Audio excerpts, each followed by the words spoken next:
Channel విద్యా ఉద్యోగ సమాచారానికి స్వాగతం. తెలంగాణలోని అన్ని యూనివర్సిటీలకు సంబంధించి 2025-26 రివైజ్డ్ తెలుగు సిలబస్కు సంబంధించి పాఠ్యాంశాలు అయితే డిస్కస్ చేస్తున్నాం. మీకు ఇప్పటికే సెమిస్టర్ 2కు సంబంధించి చాలా పాఠ్యాంశాలు ఇవ్వడం జరిగింది. ఈ ఛానల్లో మీకు అన్ని ప్లేలిస్ట్లో ఉన్నాయి. ఇక ఈరోజు మనము ఆ యూనిట్ 1లో ఉన్నటువంటి ప్రాచీన కవిత్వం నుంచి రెండవ పాఠ్యాంశం త్రిపురాంతకోదాహరణం అనే పాఠ్యాంశం గురించి డిస్కస్ చేయబోతున్నాం. ఎందుకంటే చాలామంది స్టూడెంట్స్ అయితే కామెంట్ సెక్షన్లో పెట్టారు, సెకండ్ చాప్టర్ కొంచెము ఇవ్వండి అని. సో దాన్ని అయితే మీకు సింపుల్గా ఈజీగా అర్థమయ్యేటట్టు ఈ సారాంశాన్ని మనం ఇక్కడ డిస్కస్ చేస్తాను. అది ఒక్కసారి మీరు విన్న తర్వాత మీకైతే కంప్లీట్ క్లారిటీ వచ్చేస్తుంది. ఇలాంటి పాఠ్యాంశాల కోసం ఛానల్ని అయితే సబ్స్క్రైబ్ చేసుకోండి, డైలీ ఫాలో అవుతుండండి. మీ కాంపిటేటివ్ ఎగ్జామ్స్కి సంబంధించి కూడా చాలా ఇన్ఫర్మేషన్ ఇవ్వడం అనేది జరుగుతుంది.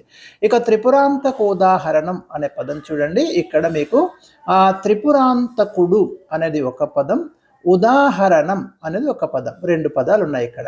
త్రిపురాంతకుడు అంటే శివుడు అని అర్థం అండి. ఎందుకంటే త్రిపురాసురుణ్ణి సంహరించడం వల్ల శివుణ్ణి త్రిపురాంతకుడు, అంతం చేయడం వల్ల. ఇక ఉదాహరణం అనేది ఏంటిదంటే ఇది తెలుగు సాహిత్యంలో ఒక ప్రక్రియ అన్నట్టు. మనకు కథ, నాటకం, నవల, పాట, గేయం ఇలా ప్రక్రియలు ఉంటాయి కదా. సో అలా మీకు ఉదాహరణం కూడా ఒక ప్రక్రియ. ఈ ప్రక్రియ గురించి కూడా నేను మీకు పరిచయం చేస్తాను. ఎందుకంటే ఈ పాఠ్యాంశం యొక్క ప్రత్యేకత ఏంటంటే అదొక ప్రత్యేకమైనటువంటి ప్రక్రియలో ఉండడం వల్లనే దీన్ని సిలబస్లో పేర్కొనడం జరిగింది. ఇక ఈ పాఠ్యాంశాన్ని రాసింది మనకి కవి పేరు చూద్దాం. కవి పరిచయం వస్తుంది మీకు సెక్షన్ 1లో. రావిపాటి త్రిపురాంతకుడు. కాలం వచ్చేసి మనకి 14వ శతాబ్దం అండి. మరి రచనలు వచ్చేసి మీరు గమనించండి, ఈ కవి రచనలు త్రిపురాంతకోదాహరణం ఇది శివభక్తి రసకావ్యం. మీకు ముందే చెప్పిన త్రిపురాంతకుడు అంటే శివుడు అని. ఇక ఇతర రచనలు చూస్తే మదన విజయం, చంద్ర తారావళి, అంబికా శతకం ఇవి ఇతర రచనలు. ఇక కాకతీయుల కాలం నాటి సాంస్కృతిక విశేషాలు, భక్తి మార్గాన్ని రావిపాటి త్రిపురాంతకుడు తన రచనల ద్వారా వివరించాడు. ఒకసారి ఉదాహరణ ప్రక్రియ అంటే ఏందో కూడా మీకు ఎక్స్ప్లెయిన్ చేస్తా. ఏం లేదు, మనకు ఈ ఉదాహరణం అనే ప్రక్రియ ఏంటంటే దీంట్లో మనకు 26 పద్యాలు ఉంటాయి అన్నట్టు. ఉదాహరణంలో మనకు విభక్తి ప్రత్యయాలు ఉన్నాయి చూడండి. మీకు ప్రథమ విభక్తి నుంచి సంబోధన ప్రథమ విభక్తి వరకు 8 విభక్తులు ఉన్నాయి మనకు. వీటిని ప్రథమ విభక్తి ప్రత్యయాలు, ద్వితీయ విభక్తి ప్రత్యయాలు ఇట్లా ఉంటాయి కదా. ప్రథమ విభక్తిలో మీకు ఏమొస్తాయి? డు, ము, వు, లు ఇట్లా వస్తాయి. అట్లా ద్వితీయ విభక్తిలో నిన్, నున్, లన్, కూర్చి గురించి ఇట్లా వస్తాయి. ఈ విభక్తి ప్రత్యయాలను ఉపయోగించి ఈ ఉదాహరణంలో పద్యాలు రాస్తారన్నట్టు. అంటే ప్రతి విభక్తి నుంచి ప్రథమ విభక్తి ఉంటే దాన్ని ఆధారంగా చేసుకొని 3 పద్యాలు, ద్వితీయ విభక్తిని ఆధారంగా చేసుకొని 3 పద్యాలు. అంటే దాంట్లో మీకు ఒక వృత్త పద్యము, తర్వాత కలిక, ఉత్కలిక, కలిక ఇట్లా మీకు వస్తుంది అన్నట్టు. అయితే 8 3 24 పద్యాలు. తర్వాత అన్ని విభక్తుల్ని కలిపి ఇంకొక పద్యం 25. తర్వాత అంకితాంక పద్యం, కవి నామాంకిత పద్యం అని ఇంకొకటి ఉంటుంది. మొత్తం 26 పద్యాలు ఇందులో రాస్తారు. ఇది దేశీ కవిత సాంప్రదాయానికి చెందింది, గేయ రూపంలో ఉంటుంది. మనకు తెలుగులో మొట్టమొదటి ఉదాహరణ కావ్యం ఏది అంటే పాల్కురికి సోమనాథుడు రచించినటువంటి బసవోదాహరణాన్ని బసవన గురించి రాసిండు. బసవన వీరశైవ మత స్థాపకుడు. తెలుగులో తొలి ఉదాహరణ కావ్యంగా మనము ఈ బసవోదాహరణాన్ని పేర్కొనవచ్చు. ఇక చూస్తే ఇందులో మొత్తం మనకు 26 పద్యాలు ఉంటాయని ఇప్పుడే చెప్పిన. ఒక్కొక్క విభక్తిలో 3 పద్యాలు ఉంటాయి. దీని మీద మీరు కాన్సన్ట్రేషన్ చేయండి. ఈ మూడింటిలో మనకి ఏంటంటే మొదటి పద్యం వృత్త పద్యం ఉంటుంది. ఉత్పలమాల కానీ, చంపకమాల కానీ, శార్దూలం కానీ, మత్తేబం కానీ. మిగతా 2 కలిక, ఉత్కలిక. చివరికి ఒక సారు అంటే అన్ని విభక్తులు కలిపి ఒక వృత్త పద్యం, తర్వాత ఒక అంకితాంక పద్యం 26. ఇది క్లారిటీగా మీరు అర్థం చేసుకోండి. ఇక త్రిపురాంతకోదాహరణం కుమారగిరిపై వెలిసినటువంటి త్రిపురాంతకుడు అంటే శివుడి యొక్క గొప్పతనం గురించి తెలియజేస్తుంది. ఇది శివభక్తిని ప్రబోధిస్తుంది. ఈ పాఠ్యాంశంలో మనకు శివుడి గురించే ఉంటుంది. త్రిపురాంతకుడు అనగా ఇందాకనే చెప్పిన 3 నగరాలు అంతం చేసిన వాడు అని ఒక అర్థం ఉంది. త్రిపురాసురుణ్ణి సంహరించిన వాడు అనే అర్థం కూడా మనకి ఉంది. ఒక కథనం ప్రకారం ఏంటంటే మనకు పూర్వము త్రిపురాసురులు అనే 3 రాక్షసులు ఉండేవారు. వారు పురాలుగా అంటే పురరూపంలో ఉండేవారు. వారు ఆకాశంలో సంచరిస్తూ ఎక్కడ పడితే అక్కడ వాలేవారని, ఆ ప్రాంతంలో ఉండే ప్రజలు వారి క్రింద పడి నలిగి చనిపోయేవారని కాబట్టి ప్రజలు ఆ రాక్షసుల బాధలు పడలేక శివుణ్ణి వేడుకుంటే ఆయన కరుణించి వారిని సంహరించాడని మనకి పురాణాల్లో ఉంది. అందుకే మనము త్రిపురాంతకుడు అని శివుణ్ణి పేర్కొంటున్నాం. వాళ్ళెవరు? తారకాక్షుడు, కమలాక్షుడు, విద్యున్మాలి అనే రాక్షసులు, త్రిపురాసురులు అంటున్న వీళ్ళను. వరుసగా బంగారం, వెండి, ఇనుముతో చేసిన కోటలు నిర్మించి వాళ్ళు ముల్లోకాలు పీడిస్తుంటే శివుడు వాటిని అంతం చేసి వారిని సంహరించడం అనేది జరిగింది. ఇది నేపథ్యం. ఇక రావిపాటి త్రిపురాంతకుడు గొప్ప శివభక్తుడు. ఎవరు? కవి. తన ఇష్టదైవమైన త్రిపురాంతకుని అంటే శివుడి యొక్క గొప్పదనాన్ని, ఆయన మహిమలను, లీలలను కీర్తించాలని ఒక భక్తి భావంతో మనకు ఈ పాఠ్యాంశం అంటే ఈ ఉదాహరణం, త్రిపురాంతక ఉదాహరణం రాయడం జరిగింది. మీకు అందరికీ తెలుసు, మన భారతదేశంలో 12 జ్యోతిర్లింగాలు ఉన్నాయి. అంటే 12 శివాలయాలు, ముఖ్యమైనటువంటి ఆలయాలు మనకి ఉన్నాయి. ఈ జ్యోతిర్లింగాలలో 12 జ్యోతిర్లింగాలలో ప్రఖ్యాతి చెందినటువంటి శ్రీశైలానికి 4 దిక్కుల మనకి 4 ప్రవేశ మార్గాలు అనేవి ఉంటాయి. అందులో మనకి తూర్పున త్రిపురాంతకం ఉంటుంది. ఇది ప్రాంతం.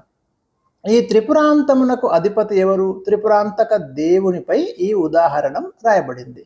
ఈ త్రిపురాంతకం వద్ద పర్వత భాగమునకు కుమారగిరి అని పేరుంది. ఇది చాలా ముఖ్యమైన పదాలు అన్నట్టు. త్రిపురాంతకము, కుమారగిరి. సకల కోర్కెలు తీర్చే ఈ త్రిపురాంతక దేవుడు ఉండగా శ్రీశైల శిఖరాన్ని దర్శించటం ఎందుకని కవి ప్రశ్నిస్తాడు. ఇక్కడే దర్శించండి, మరి అన్ని కోరికలు తీర్చే శివుడు ఇక్కడనే ఉన్నాడు కదా, అంత దూరం ఆ కొండ మీదకి ఎందుకు వెళ్తారు అని ఆ కవి అడగడం అనేది మనకి జరుగుతుంది. శ్రీశైల శిఖరం యొక్క చివరి భాగాన్ని చూడాలని వెళ్ళడం ఎందుకు? జనన మరణాలు లేని మోక్ష మార్గం నా వద్ద కలదు. తరుణాచలంలో అంటే ఆ కుమారగిరి 5 ముఖములు కలిగి చంద్రుని శిరస్సున ధరించిన శివుడే త్రిపురాంతక దేవుడు. త్రిపురాంతక దేవుడు సజ్జనుడైన భక్తుల యొక్క ఇళ్లల్లో నిరంతరం తిరుగుతుంటాడు. అంతేకాదు దీనులను ఆదుకుంటాడు. అంటే శివుడు భక్తుల యొక్క ఇళ్లల్లో ఉంటూ మరి వాళ్ళను, దీనులను, ఆపదలలో ఉన్న వాళ్ళను ఆదుకుంటాడు. అలాంటి శివుడు మనకు తరుణాచలంలో కుమారగిరి వద్ద 5 ముఖాలు కలిగి చంద్రుణ్ణి శిరస్సున ధరించి ప్రకాశిస్తున్నాడు. మరి అతనిని పూజించండి, అక్కడికి రండి అని పేర్కొంటున్నాడు. ఓం నమ శివాయ అనే 6 రేకులు కలిగిన పుష్పంలో ప్రకాశించే తుమ్మెద అని త్రిపురాంతక దేవుణ్ణి ఇక్కడ కవి ప్రశంసించడం మనం గమనించాలి. పామును హారంగా ధరించి శివుడిని మనకు పామును హారంగా కలిగి ఉంటాడు. చందమామను నుదుట వేసిన అక్షతల వలె ధరించి గంగా నదిని శిరస్సున ప్రకాశించే మల్లె పువ్వు దండలాగా కలిగి చర్మాన్ని వస్త్రంగా కట్టినవాడు, దట్టంగా విభూతి పూసిన గుర్తుతో నా మనసులో కుమారగిరిపైన కొలువైన పార్వతి భర్త అయిన త్రిపురాంతక దేవుణ్ణి చూశాను అంటాడు ఇక్కడ కవి. అంటే శివుడి యొక్క వర్ణన మీరు చూడండి, కవి ఏ విధంగా వర్ణిస్తున్నాడు. ఇక ఆకాశగంగను శిరస్సుపై ధరించినవాడు శివుడు. ఆకాశగంగను ధరిస్తాడు. కన్నప్ప గొప్ప శివభక్తుడు. మీకు కన్నప్ప కథ తెలిసే ఉంటుంది. కన్నప్ప నోటి నీరుతో స్నానమాడినవాడు, భార్యతో కలిసి ఒకే దేహంతో ఉన్నవాడు, అర్ధనారీశ్వరుడు అంటాం చూడండి శివుణ్ణి. సులభంగా మోక్షానికి దారి ఏర్పాటు చేసిన వాడైన త్రిపురాంత దేవునికి నమస్కారం అంటున్నాడు కవి. మొత్తం శివుడిని గొప్పతనము, శివుని విశిష్టత వర్ణించడమే ఈ పాఠ్యాంశంలో మనము చదవాల్సి ఉంటుంది.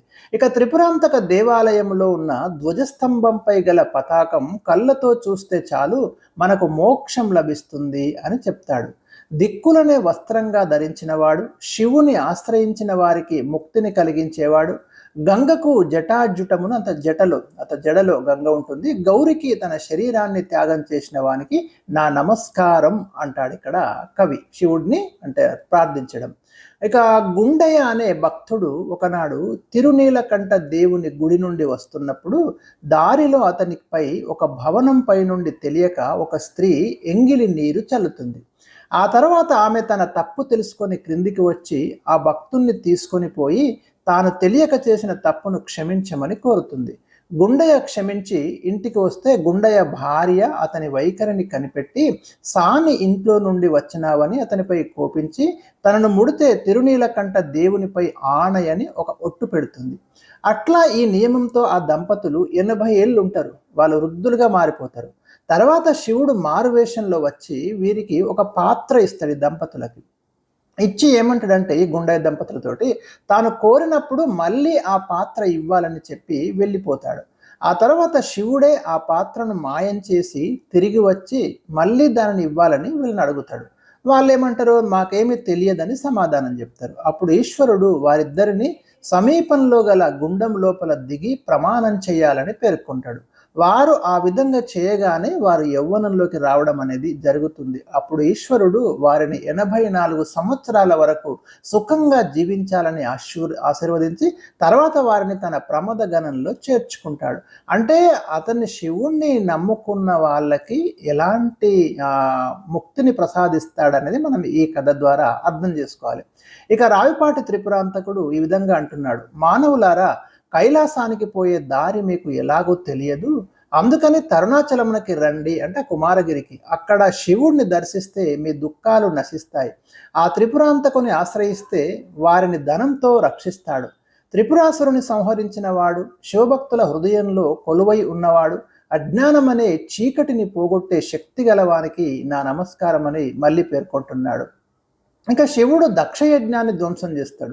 శివుడు తన కోపాగ్ని నుండి వీరభద్రుణ్ణి సృష్టించి అహంకార పూరితుడైనటువంటి దక్షుని యజ్ఞాన్ని ధ్వంసం చేయించాడు.